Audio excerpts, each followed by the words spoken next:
अस्सलाम वालेकुम। आपको प्रोग्राम हरफराज में खुश आमदीद कहते हैं। मैं हूं जमील फारूकी और मेरे साथ हमेशा की तरह मौजूद हैं सीनियर तज्जियाकार जनाब औरिया मकबूल जान साहब।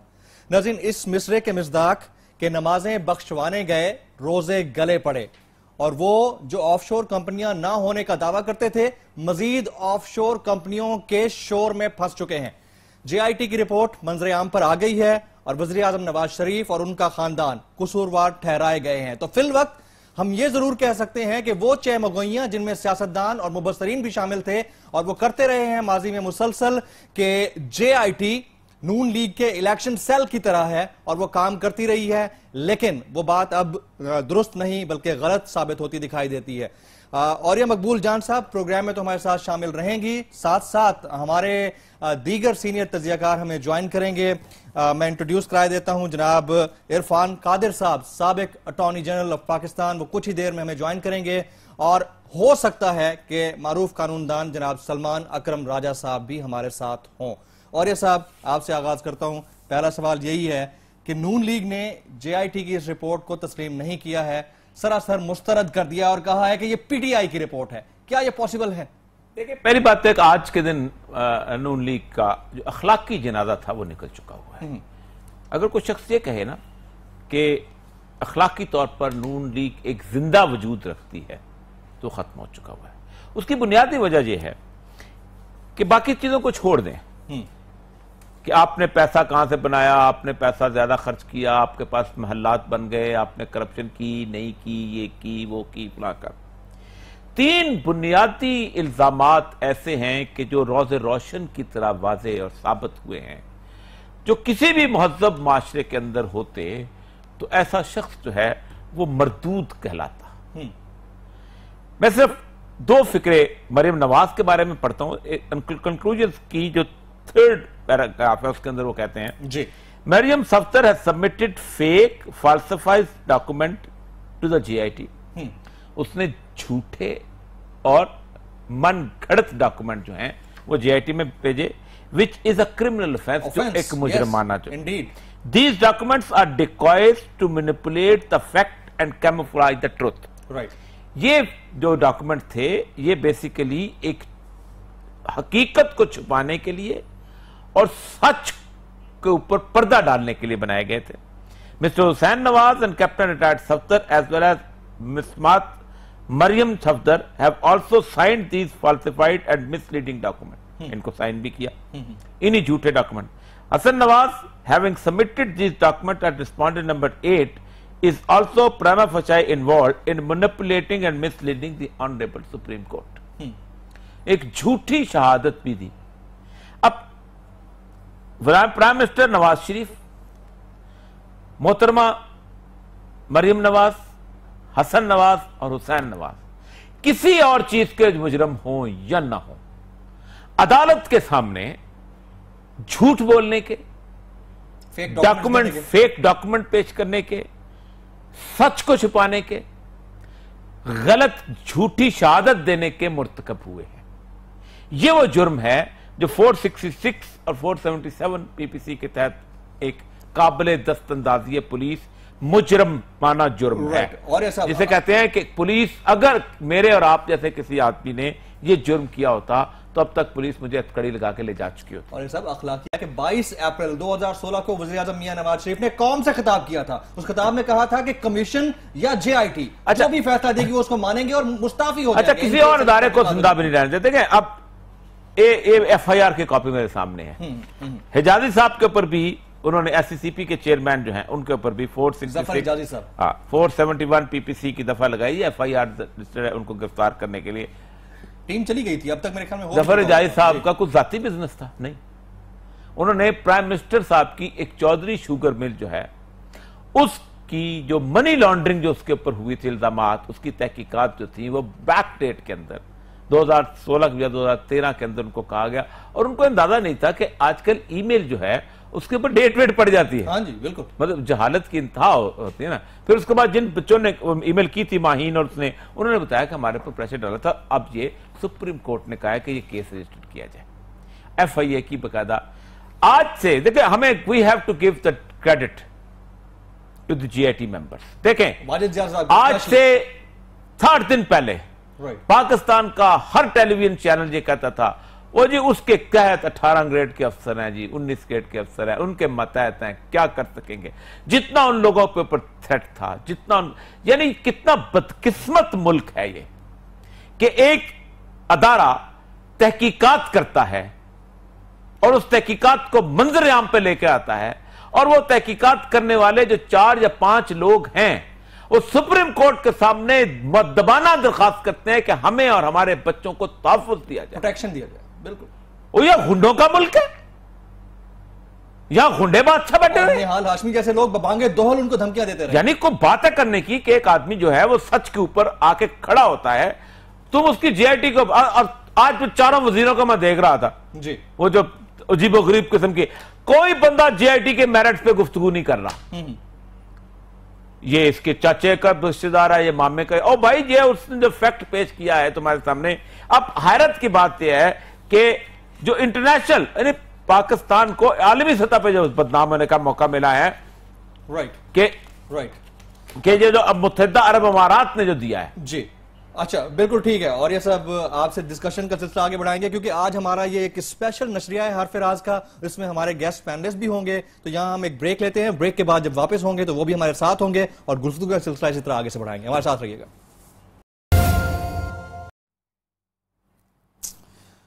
Welcome back. प्रोग्राम में आपको एक बार फिर से खुश आमदीद कहते हैं। सारा दिन एक ही खबर, और इस खबर पर हलचल मची रही पूरे मीडिया पर, आप लोगों ने भी देखा, हमने भी देखा, और हैरत अंगेज इंकशाफात सामने आए हैं JIT की रिपोर्ट में। आज का हमारा ये नशरिया खुसूसी नशरिया है। जनाब औरिया मकबूल जान साहब, सीनियर तज्जियाकार, तो हमारे साथ मौजूद हैं ही।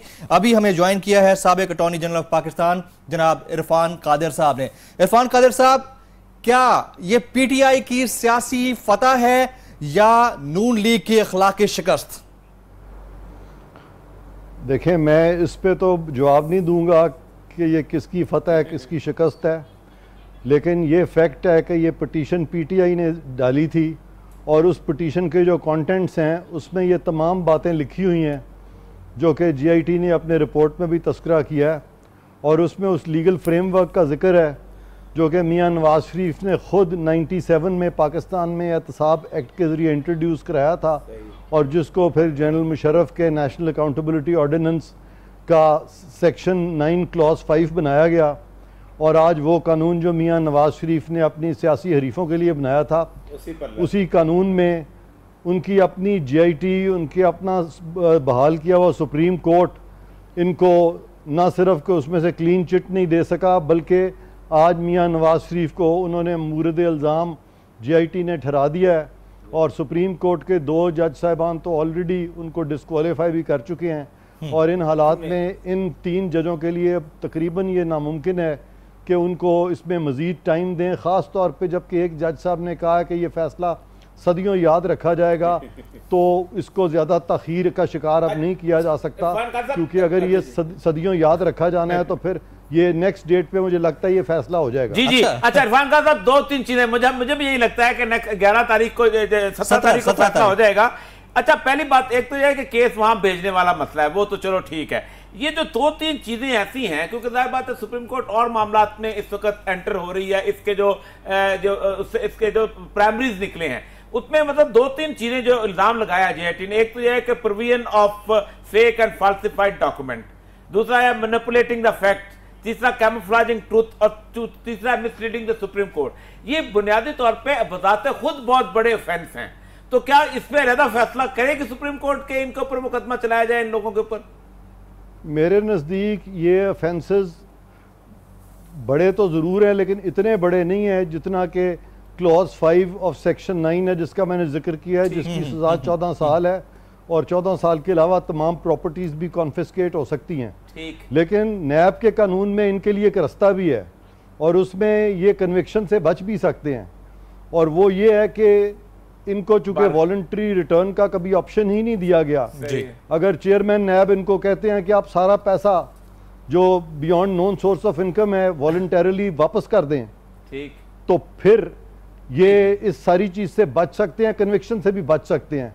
लेकिन वो पैसा कितना होगा वो कुदरती बात है, बिलियंस में होगा और इसमें मुल्क का बड़ा फायदा अगर वो पैसा वापस आ जाए। लेकिन ये प्ली बार्गेन, वो तो एक तो चला गया सर, आज पैसा कितने प्ली बार्गेन नहीं सर, प्ली बार्गेन नहीं, वॉलंटरी रिटर्न, वॉलंटरी रिटर्न, चीज वॉलंटरी रिटर्न। लेकिन उन्होंने अभी एक कानून बनाया है जिसके तहत उन्होंने शायद प्ली बार्गेन को रहने दिया और वॉलंटरी रिटर्न को खत्म कर दिया, वो भी इन्होंने बनाया है, उसमें भी फंसते हैं मेरा ख्याल है अब इनकी उसमें भी शायद जी वही मैं कहता हूं, वॉलंटरी रिटर्न के ऊपर कोई मसला बना था और वो कानून में जो अमेंडमेंट्स किए हैं वो सुप्रीम कोर्ट के तहत किए हैं, कहने के बाद किए हैं और उसमें भी मेरा ख्याल है ये फंस जाएंगे। लेकिन सर मसला यह है कि प्ली बार्गेन जब करेंगे तो प्ली बार्गेन आपको जो आपको एक्सेप्ट कि मैंने जो ऑफेंस कमिट किया है बिल्कुल ये तो करना पड़ेगा ना आपको।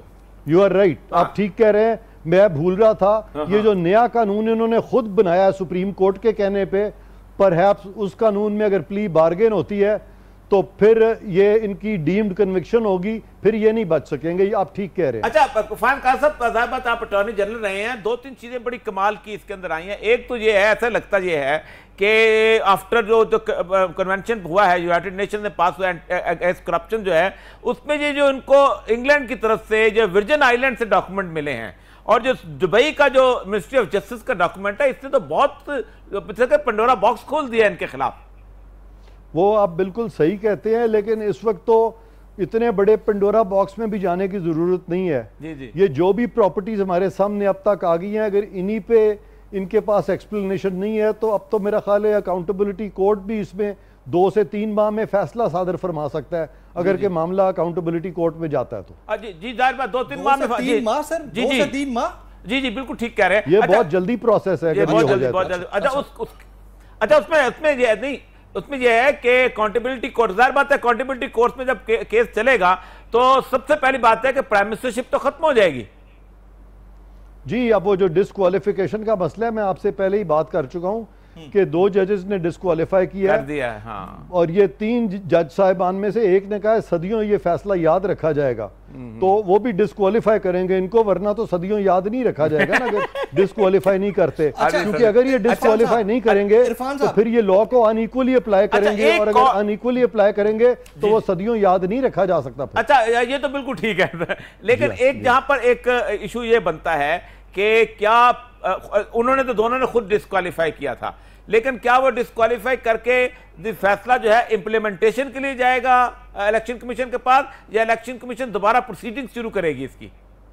देखें, जो पिछले कोर्ट्स थे उन्होंने तो इलेक्शन कमीशन को कहा था कि आप डी नोटिफाई कर दें, ठीक, और उन्होंने डी नोटिफाई कर दिया था उसी प्रेसिडेंट को फॉलो करते हुए, और आर्टिकल 25 के तहत क्योंकि लॉ को इक्वली अप्लाई करना है, वो अगर ये फैसला कर देते हैं तो उसके बाद पहले अगर इलेक्शन कमीशन ने कर दिया था डी नोटिफाई तो अब भी हो जाएंगे डी नोटिफाई। लेकिन अगर इनकी वकला की टीम सामने आके स्ट्रिक्ट लीगैलिटी में अगर कुछ ऑब्जेक्शंस लेती है कॉन्स्टिट्यूशन को सामने रख के, तो लेकिन उसका इनके पास इखलाकी जवाज नहीं है, कानूनी जवाज है, लेकिन इनके वकील जो है इस वक्त इनका साथ नहीं देंगे, वो सुप्रीम कोर्ट का साथ देंगे ताकि सुप्रीम कोर्ट किसी तरह से भी एम्बैरस ना हो। अच्छा एक और चीज जहां पर बिल्कुल टोटल लीगली लेवल पे, क्योंकि जाहिर बात है एक उन्होंने एक बात रोज कहते हैं हम जेआईटी के खिलाफ सुप्रीम कोर्ट में जाएंगे।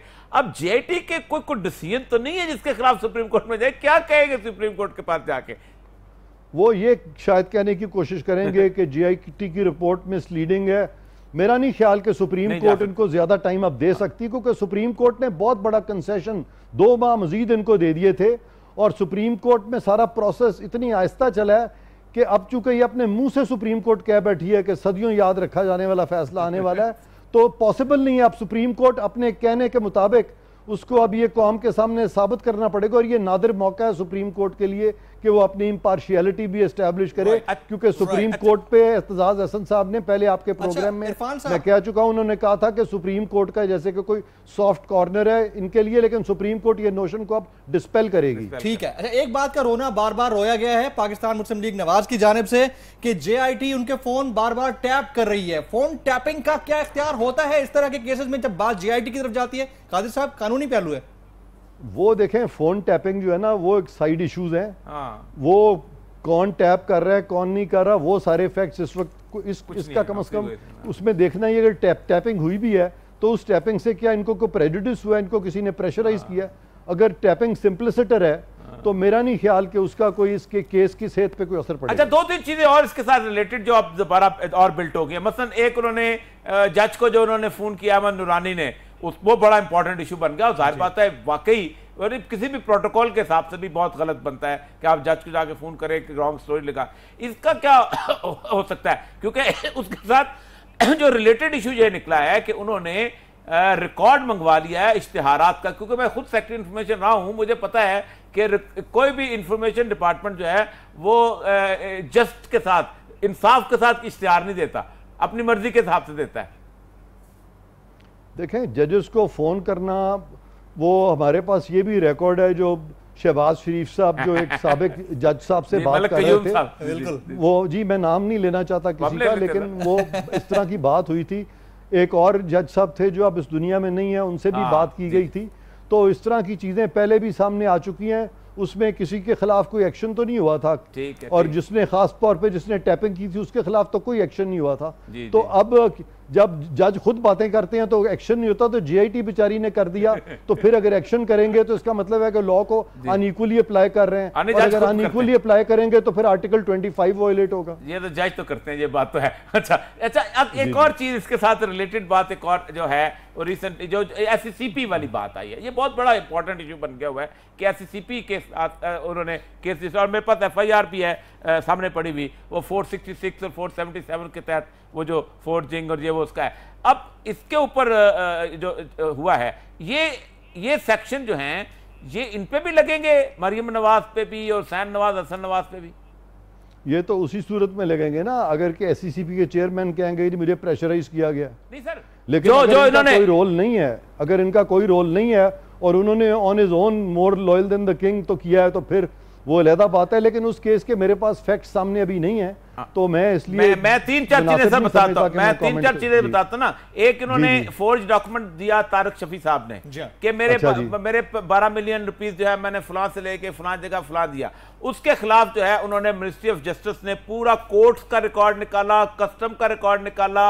उन्होंने कहा कस्टम से कोई एक किसी का ना एक छिटांक स्क्रैप भी वहां नहीं गया, बाकी मिल जाने दूर की बात है। फिर उन्होंने कहा ये 12 मिलियन डॉलर दिरहम की कोई डील नहीं हुई, हमारे रिकॉर्ड में कोई ऐसी डील जो है इन दोनों के दरमियान नहीं। एक तो वो उन्होंने फोर्ज डॉक्यूमेंट सुप्रीम कोर्ट को पेश किया और part of the supreme court record है। दूसरा डॉक्यूमेंट जो था वो उसने पीआर मरियम नवाज ने पेश किया कि ये जो नेस्कॉल का ये मेरे खत जाली हैं, उन्होंने ओरिजिनल जो है वो उसकी वो डील निकाल के वो सामने रख दी। तीसरा एक और चीज है कि इन्होंने मिस स्टेटमेंट ऑफ फैक्ट की। एक, उन्होंने वर्जिन आइलैंड की कंपनी जो है FZE निकाल ली नवाज शरीफ साहब की अपनी, जिसका डेक्लेरेशन कोई नहीं है। ये जो उन्होंने गलत डॉक्यूमेंट सुप्रीम कोर्ट में पेश किए हैं to mislead the supreme court और उसके ऊपर फॉल्सिफिकेशन है, इसका क्या बनेगा सर? इसका ये होगा कि पहले तो रेलेवेंट फोरम्स इसकी तफ्तीश करेंगे, और उसके बाद ये चलान जो है वो अदालत में भेजा जाएगा। और ये प्रॉबेबली ऑफेंसेस अट्रैक्ट होती हैं 468, 471, 419, 420, ये सारे प्रॉबेबली मेरा ख्याल है ये ऑफेंसेस अट्रैक्ट होंगी इसमें। और ये फिर अंडर द नॉर्मल लॉ ये केसेस जो हैं ये प्रोसीड करेंगे, अगर के उनकी प्रोसिक्यूशंस ने ये समझा कि ये काबिले पेशरफ्त हैं। तो राइट इरफान साहब, आप तो हमारे साथ मौजूद हैं ही, और ये साहब भी हमारे साथ as an analyst, as a senior analyst बैठे हैं। और ये साहब ये फरमाइएगा, आपसे मैं जानना चाहूंगा, हमने सुना है जब भी इस तरह की इन्वेस्टिगेशंस होती हैं तो सामान ले जाने वाला या एविडेंसेस ले जाने वाला एक फाइल पकड़ता है, अपने कब्जे में लेता है और आराम से सुप्रीम कोर्ट में चला जाता है। लेकिन आज जिस अंदाज से एविडेंस को प्रेजेंट किया गया है सुप्रीम कोर्ट में पेश करने के लिए, डब्बों की सूरत में ऊपर बाकायदा चिपें लगी हुई थी एविडेंस की, ये क्या तरीकाकार था, ये क्या अंदाज था? नहीं, वो देखे 255 पेज की रिपोर्ट थी, साथ एविडेंस होता है, ये तो कुछ भी नहीं है।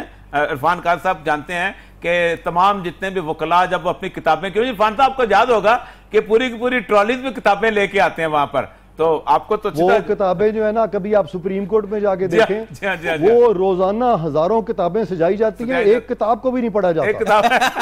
सारे वकील उसी से तो वकीलें फीसें लेते हैं। हाँ, कोई किताब नहीं पढ़ता वहां पे। जजेस भी के सामने भी किताबें पढ़ी होती हैं, वो पढ़ते ही नहीं है, वो पढ़ी होती हैं। लोग जो है जो साइल आए होते हैं घबराए होते हैं कि हम अदालत में बैठे हैं, पता नहीं क्या किताबें, अफलातूनी किताबें सामने रखी हैं बेचारों। अच्छा, एक और इशू जो है जो कि बड़ा बदकिस्मत किस्म का इशू है, वो ये है कि जिसमें अभी आपके आने से पहले हम डिस्कस कर रहे थे कि सुप्रीम कोर्ट को एक ऑर्डर पास करना पड़ा है कि जीआईटी के मेंबरान को तहफ़्फ़ुज़ फराहम किया जाए। ये किसी मुल्क की बदकिस्मती नहीं है इरफान कादिर साहब? बहुत ज्यादा। अब ये जो चीज़ है, अगर उनको को वाकई कोई थ्रेट है सीरियस, तो फिर तो ठीक है। अब मुझे नहीं पता कि उनको इस वक्त क्या खतरा है। उस अगर जीआईटी को दिया तो उससे ज्यादा तो आप लोग इंडिपेंडेंट प्रोग्राम करते हैं। सर, इससे ज्यादा सीरियस थ्रेट क्या होगा? वाजिद जिया साहब ने आज खुलकर कहा है, वाजिद जिया साहब ने आज खुलकर कहा है कि मैं उम्मीद करता हूं कि मेरी फैमिली को तंग नहीं किया जाएगा। मुख्तलिफ टीवी चैनल पे उनके टिकर चले। सही है, अगर के उन्होंने कहा कि मैं उम्मीद करता हूं तंग नहीं किया जाएगा, और कल को औरिया मकबूल जान साहब भी ये प्रोग्राम में बात करते हैं, तो फिर इनको भी सिक्योरिटी मिलनी चाहिए। चले मैं उनके मुताबिक काम किया हुआ है। मुझे बाहर वाला थ्रेट भी पता है, अंदर वाला भी पता है। एब्सोल्युटली राइट जनाब। औरिया मकबूल जान साहब भी हमारे साथ मौजूद हैं, इरफान कादिर साहब अटॉर्नी जनरल साहब, अटॉर्नी जनरल ऑफ पाकिस्तान, वो भी हमारे साथ मौजूद हैं। डिस्कशन का सिलसिला आगे बढ़ाएंगे। कुछ पॉइंट्स रह गए हैं लीगली, उन पर बात करनी है। एक ब्रेक के बाद हमारे साथ रहिएगा।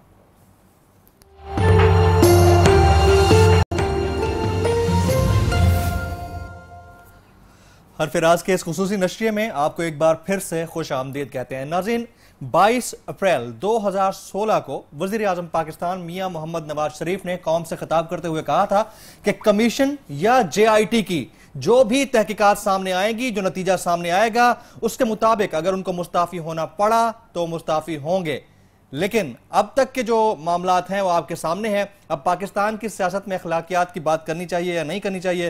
इरफान कादिर साहब हमारे साथ मौजूद हैं, इसके साथ साथ सीनियर तज्ज़ियाकार जनाब औरिया मकबूल जान साहब भी हमारे साथ मौजूद हैं। इरफान कादिर साहब, आप फरमाइएगा, क्या प्राइम मिनिस्टर को स्टेप डाउन करना चाहिए? जी बिल्कुल करना चाहिए, क्योंकि उन्होंने खुद कहा था कि जिन लोगों पर इल्ज़ाम लगे और वो होल्डर ऑफ पब्लिक ऑफिस और बड़े बड़े ओहदे संभाले बैठे हों, तो वो इल्ज़ामात जब तक इल्ज़ामात की सफाई पेश ना कर दें तब तक उनको ओहदों पे नहीं होना चाहिए। तो उसके तहत इनको भी स्टेप डाउन करना चाहिए। और अब तो कोई अमर माने नहीं है उनको। मेरा ख्याल है कि इससे कबल के सुप्रीम कोर्ट उनकी डिस्क्वालिफिकेशन का ऑर्डर करे, उससे पहले उनको चाहिए कि स्टेप डाउन हो जाए। अच्छा, वैसे एक बात है, जो उनका रमूमी रवैया है उससे लगता तो नहीं कि स्टेप डाउन करेंगे। वो तो अपने आप को समझते हैं कि ये मैं बहुत बड़ी फाइट दे रहा हूं सारा कुछ। लेकिन ये मुझे बताइएगा कि इस सारे सिनेरियो को पॉलिटिसाइज करने का आपको रास्ता तो नजर नहीं आता आपको कि ये इसको एक पॉलिटिकल केस में टर्न कर दें? देखें, ये पॉलिटिसाइज तो बिल्कुल इसको नहीं किया जा सकता, क्योंकि इसमें बहुत सारे इश्यूज जो हैं वो लीगल हैं। ठीक, और वो इनको लीगल प्लेन पे मुकाबला करना चाहिए था। लेकिन जैसे मैंने पहले भी कहा कि इनका साथ इनकी वकला की टीम ही नहीं देगी, क्योंकि वो देखेंगे कि सुप्रीम कोर्ट तो अभी रहेगा, लेकिन ये शायद रहें या शायद ना रहें। तो लिहाजा वो अपनी प्रैक्टिस को भी बचाना है, उन्होंने प्रैक्टिस भी करनी है। तो वो इसलिए वो अपनी प्रिजर्वेशन को अबैंडन कभी नहीं करेंगे, और वो सुप्रीम कोर्ट की गुड बुक्स में रहना चाहेंगे। और इनको वो समझेंगे कि अब इनका वक्त जो है वो आ गया है और इनका साथ देने की ज़रूरत नहीं है। और जब दुनिया तंग होती है तो फिर ऐसे ही होता है। एक तो दुनिया का कानून है, एक कानून कुदरत है। अब कानून कुदरत इनके रास्ते में आ गया। हो सकता है कुछ लोगों ने जज भी बनना हो आगे जाके, वकीलों से। जी सर। हाँ, वो भी कंसिडरेशंस हैं, लेकिन इनके जो मोस्टली जो लॉयर्स टीम है वो तो सीनियर लेवल की है। वो उस लेवल की तो नहीं है जो अभी जज बनना चाहेंगे। अच्छा सर, एक बात, ये तो सारा मामला अब तकरीबन वाइंडिंग अप की तरफ की सूरत हाल की तरफ जा रहा है और इसमें ये चीज निकल, लेकिन इसमें जो एक सबसे बड़ा इशू बनेगा वो ये है, वो वैक्यूम आएगा इंटरिम गवर्नमेंट का। क्योंकि ज़ाहिर बात है, मुझे तो नहीं लगता कि नवाज शरीफ साहब के जाने के बाद, ये बिल्कुल पॉलिटिकल है, लेकिन इससे ये लीगल इशू भी बन सकता है कल को कि कोई एक बंदा जो है हाउस की जो है वो ले जाए। क्योंकि मुझे लगता है कि फिर परिंदे उड़ने शुरू हो जाएंगे और कोई भी इंटरिम प्राइम मिनिस्टर, शायद इंटरिम नहीं वैसे प्राइम मिनिस्टर आ जाए। तो जब ये constitutional requirement leader of the opposition और लीडर ऑफ द हाउस की एक इंटरिम गवर्नमेंट के कंसेंसस किया ये नहीं होगी, तो क्या ये मैटर जो है वो अदालत आलिया को रेफर हो सकता है सुप्रीम कोर्ट को? सबसे पहली बात तो ये है कि आया कोई डिसोल्यूशन इन दी ऑफिंग है कि नहीं है।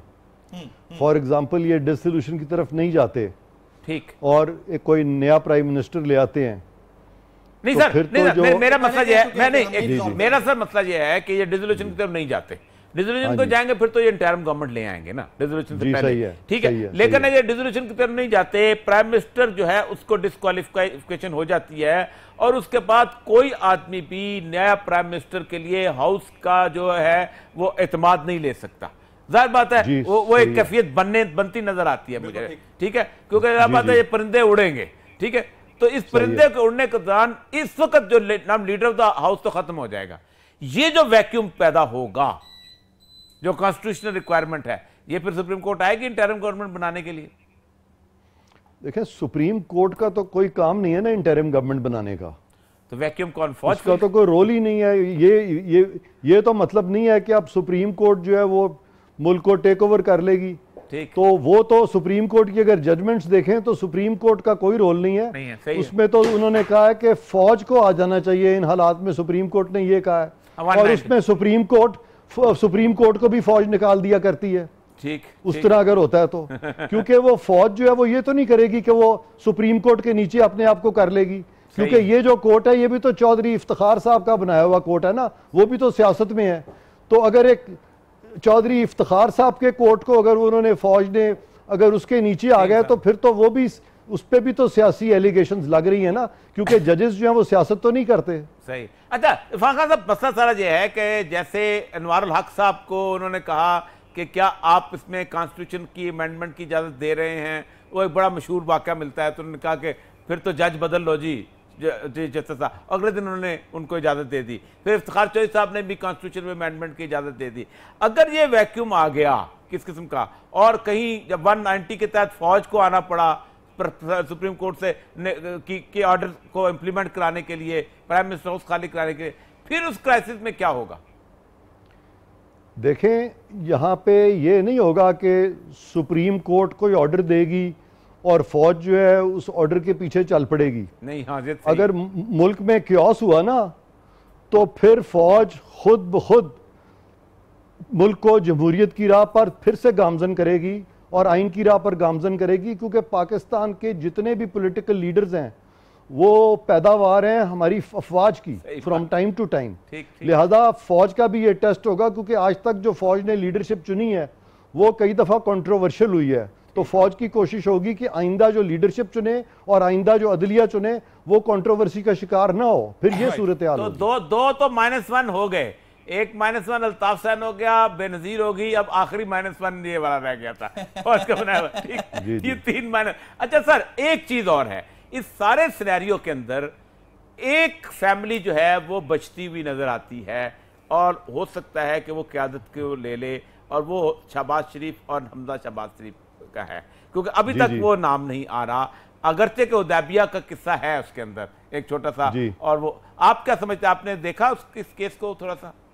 हम जो उड़ती उड़ती बातें सुनते हैं मीडिया के जरिए और अखबारों की वसातत से, लगता है कि शहबाज शरीफ साहब और हमजा साहब के लिए सबसे बड़ा हर्डल मियां नवाज शरीफ की अपनी फैमिली बन सकती है।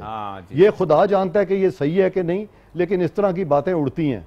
तो अगर तो अब ये चीज जो है ये वक्त ही बताएगा, मैं खुद कुछ नहीं कह सकता। अच्छा इरफान कादिर साहब, आप तो हमारे साथ मौजूद हैं ही, आपकी मौजूदगी का फायदा भी उठाते हैं, और वैसे भी टाइम क्योंकि मुख्तसर रह गया है तो हमारे कॉलर्स होते हैं जो एंड पे हमसे बात करते हैं, तो पहले कॉलर को हम शामिल गुफ्तगू कर देते हैं आपकी इजाजत से। अस्सलाम वालेकुम जी, कौन साहब?